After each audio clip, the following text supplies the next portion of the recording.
지난 영상에서 혈관 내 장벽, BBB 때문에 혈관을 통해 뇌에 약물을 전달하는 것이 얼마나 어려운지 살펴보았습니다. 뇌혈관은 인체 다른 부위의 혈관과 달리 타이트 정션, 별 악여세포 등이 둘러싼 구조로 인해서 특정 물질을 제외하고는 이 장벽을 넘어 뇌세포로 물질 전달이 매우 어렵습니다. 이 특정 물질은 포도당과 같이 세포막에 수용체가 존재하는 경우이지요. 특별한 수송체가 없는 약물의 경우 테모졸라마이드처럼 분자량 190 정도의 저분자는 단순 확산에 의해서 BBB를 통과할 수 있으며 분자량 400에서 500 정도의 타이로신 카이네이즈 이니비터 중 소수성이 큰 일부 약물들이 소량 BBB를 통과해서 뇌에 전달될 뿐입니다. 이러한 상황이다 보니 BBB를 우회하여 약물을 전달하기 위한 다양한 방법들이 시도되고 있습니다.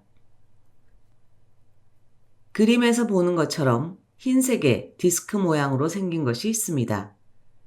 이 디스크를 글라이델 와퍼라고 부릅니다. 여기에는 DNA를 파괴하는 커머스틴이라는 약물이 흡수되어 있습니다. 수술로 종양 제거 이후에 글라이델 와퍼를 넣어서 남아있을지도 모르는 종양 세포를 파괴하는 방법입니다. 그런데 이 방법은 반드시 수술이 동반되어야 한다는 것이지요. 한마디로 암이 생길 때마다 뇌를 열어야 하는 것입니다. 물론 뇌압 상승과 같은 심각한 부작용이 동반되기도 합니다. 또 다른 방법으로는 아주 가는 관을 뇌 종양 부위에 삽입하여서 약물을 직접 투여하는 것입니다. 앞서 언급한 테모졸라마이드와 같은 화학약물, 항체 치료제 등을 직접 전달할 수 있는 것처럼 보입니다. 그러나 실제로 임상 3상에서 실험 결과가 그렇게 좋지는 못했습니다. 다양한 원인이 있겠지만 약물 주입으로 인한 과도한 뇌압 상승이 주된 원인인 것으로 보고되고 있습니다. 이런 방법들은 BBB를 넘을 수 없으니 피해가는, 즉 우회하는 방법입니다. 이렇게 복잡한 방법 말고 보다 쉬운 방법으로 뇌에 약물을 전달하는 방법은 없을까요? 한편 항체 중 가장 많은 부분을 차지하고 항체 치료제에 널리 사용되는 IgG는 약 150kDalton의 크기입니다. BBB를 단순 확산에 의해서 넘는 화학치료제 테모졸라마이드에 비하면 약 1000배 정도의 크기이지요. 당연히 이런 항체 치료제들은 직접 BBB를 넘을 수 없습니다. 이렇게 치료 효과가 탁월한 다양한 항체 치료제들을 뇌 종양에 사용할 수는 없는 것일까요?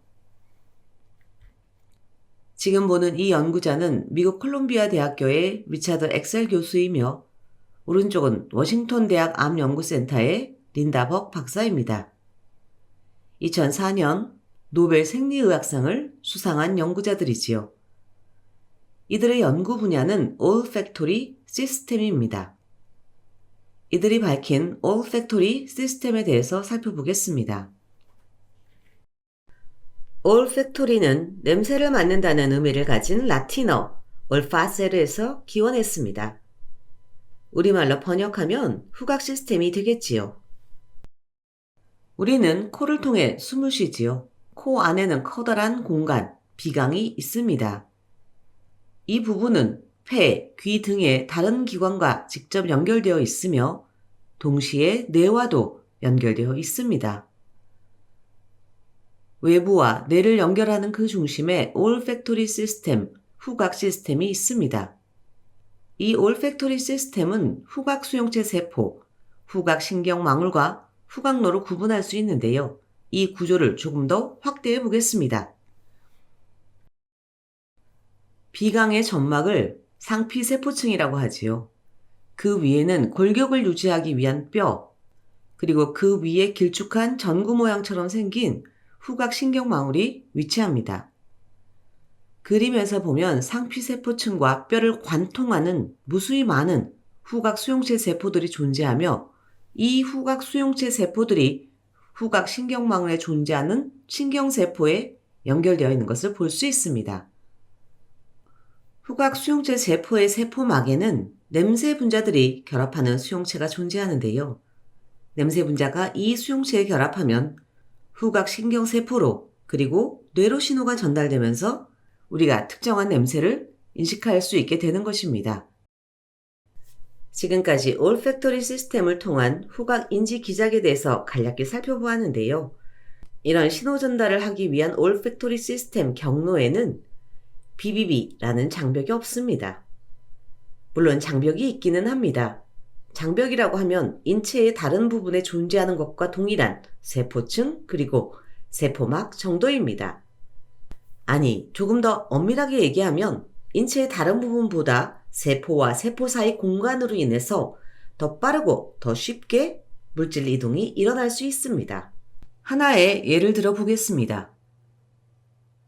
시상 하부에서 만들어져서 뇌하 수체를 통해서 인체 곳곳에 작용하는 호르몬 중에는 생식과 관련된 옥시토신 호르몬이 있습니다. 이 호르몬은 9개의 아미노산으로 구성되어 있는데요. 분자량이 1000이 넘습니다. 옥시토신과 같은 호르몬은 BBB가 없는 뇌하 수체에서 혈액으로 분비되기 때문에 혈액을 타고 온몸을 구석구석 돌아다닐 수 있지만 BBB를 넘지는 못합니다.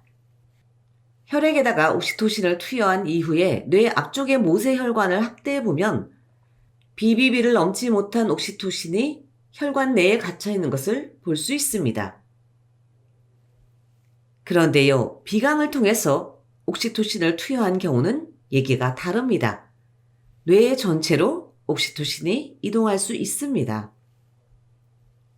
분자량이 1000이나 되는 옥시토신이 올팩토리 시스템 경로를 통해서 이동할 수 있다면 분자량이 약 150kDalton이나 되는 IgG는 어떨까요? IgG가 너무 크다면 그보다 작은 다이아바디 아니면 이의 프래그먼트 더 나아가서 이보다 더 작은 나노바디 등의 항체 치료제들이 비강을 통해서 뇌로 이동할 수도 있지 않을까요? 지금 보는 그림은 실험적으로 IgG와 다른 종류의 5가지 변형된 항체 치료제를 비강에 스프레이하여서 뇌로 이동할 수 있는지 실험한 결과를 요약한 그림입니다. 오른쪽 그림에서 볼 수 있는 것처럼 IgG를 비롯하여 그보다 작은 형태의 변형된 항체들이 세포와 세포 사이의 빈틈 또는 세포 내부를 관통해서 뇌로 이동하고 있는 것을 볼 수 있습니다. 한마디로 비강을 통하면 BBB를 거치지 않고 우회하여서 거대 항체 치료제들을 뇌로 전달할 수 있다는 것을 보여주고 있습니다. 사실 이미 우리는 이러한 방법을 사용하고 있지요. 비염 치료제와 같이 오랫동안 안전성이 입증된 약물 또는 일부 호르몬 치료제를 비강을 통해서 전달하고 있습니다. 그렇지만 올팩토리 시스템 경로를 통해 항체 치료제와 같은 항암제를 뇌로 전달하는 것은 아직 실험실 수준에서의 결과이지 현장에서 사용되는 기술은 아닙니다. 이 방법을 현장에서 사용하기 위해서는 아직 해결해야 할 문제들이 많이 있습니다. 비강을 통해 약물을 스프레이했을 때 흡수되는 약물의 양은 매번 다를 가능성이 매우 높습니다. 생각했던 것보다 많이 흡수될 수도 있고 필요한 양을 충족하지 못할 수도 있습니다. 또한 고르게 분산되지 않고 어떤 부분에 약물이 뭉쳐 있을 수도 있을 것입니다. 더불어 인체의 다른 부위와 동일하게 세포막을 통과하는 효율은 여전히 낮습니다. 세포막 흡수 효율을 높이기 위한 다양한 연구들이 진행 중에 있죠. 대표적인 사례가 나노파티클인데요. 1에서 100나노미터 정도의 입자에다가 약물을 싸는 기술입니다. 따라서 앞서 언급한 몇 가지 문제와 상용화 가능한 나노파티클 기술이 뒷받침된다면 올팩토리 시스템은 매우 훌륭한 약물 전달 경로가 될 수 있을 것입니다. 실제로 많은 연구자들이 올팩토리 시스템을 통해 약물을 전달하기 위한 다양한 연구를 진행하고 있습니다. 앞서 언급한 뇌종양에 대한 항체 치료제와 더불어 뇌와 관련된 알츠하이머나 파킨슨, 만성 통증 등을 비롯하여 백신에도 적용하는 연구를 수행하고 있습니다. 이 기술이 성공한다면 뇌종양에 대한 약물 치료뿐만이 아니라 커피를 마시다가 나 백신 맞는 거 까먹었구나 하면서 나 스스로 코에다가 백신을 칙칙 뿌리면서 셀프 백시네이션 하는 시대에 살게 될지도 모릅니다.